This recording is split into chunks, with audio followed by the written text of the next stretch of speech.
सामाजिक कार्यकर्ते संदीप निर्भवणे यांना मारहाण प्रकरणी न्यायालयाचे पोलीस अधिकाऱ्यावर कारवाईचे आदेश.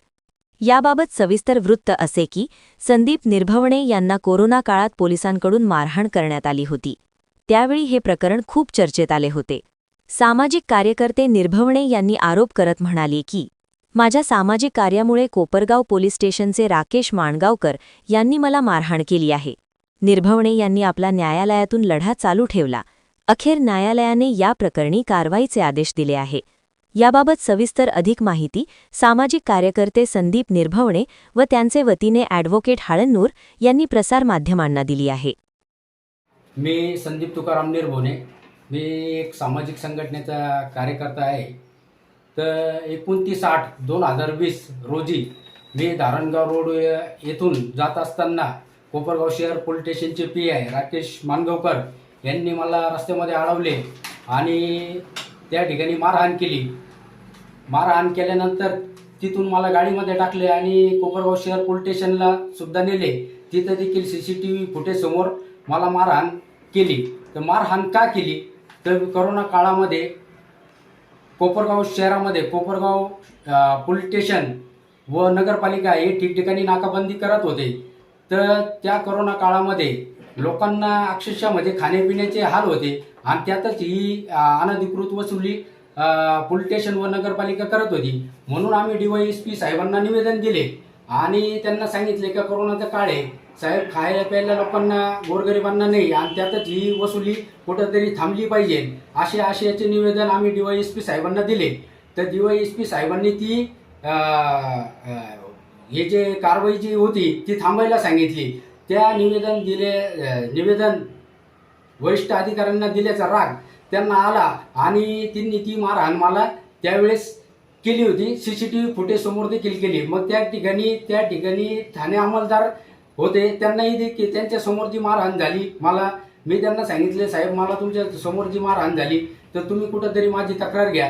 त्यांनी माझी तक्रार घेतली नाही. त्यानंतर मी वरिष्ठ अधिकारी SP साहेब यांना देखील तक्रार केली पण त्यांनी त्यावेळेस माझी कुठलीही दखल घेतली नाही.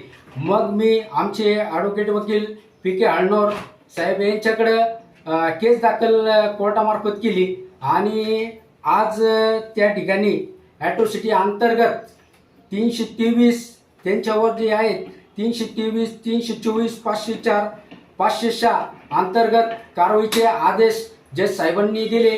तर मी कोर्टाचे मनपूर्वक आभार मानतो आणि आमचे वकील साहेबांनाही धन्यवाद देतो. संदीप तुकाराम निर्भवणे, राहणार समतानगर येथील तक्रारदार यांनी दिनांक 29/9/20 रोजी आमच्याकडे आला.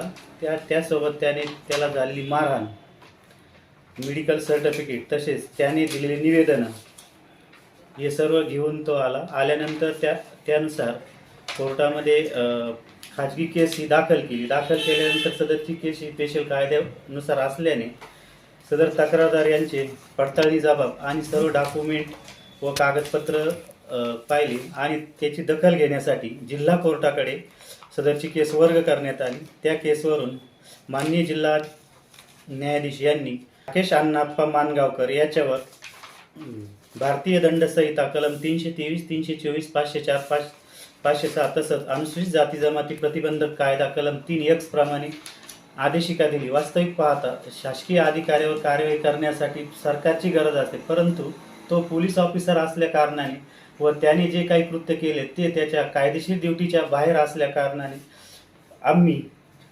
रिजवाना अहमद जावेद शेख विरुद्ध जमल पटेल हे सुप्रीम कोर्ट तसेच दिनकर सूर्यभान शिंदे विरुद्ध महाराष्ट्र सरकार ह्या केसेसचे दाखले देऊन सरकारी अधिकाऱ्याविरुद्ध कारवाई करण्यासाठी सरकारच्या परमिशनची सँक्शनची गरज लागत नाही ही सर्व बाजू मांडून जिल्हा न्यायाधीश यांनी ह्या घटनेची दखल घेऊन आरोपी तत्कालीन PI राकेश अण्णाप्पा माणगावकर याच्या विरुद्ध आदेशिका दाखल केलेली आहे.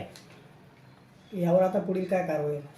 यावर कार्यवाही अशी होईल का त्यांना आदेशिका दाखल केल्यानंतर सगळं ह्या केसची पूर्ण सखोल चौकशी होऊन आणि त्याला शिक्षाही होऊ शकते वरील कलमांतर्गत.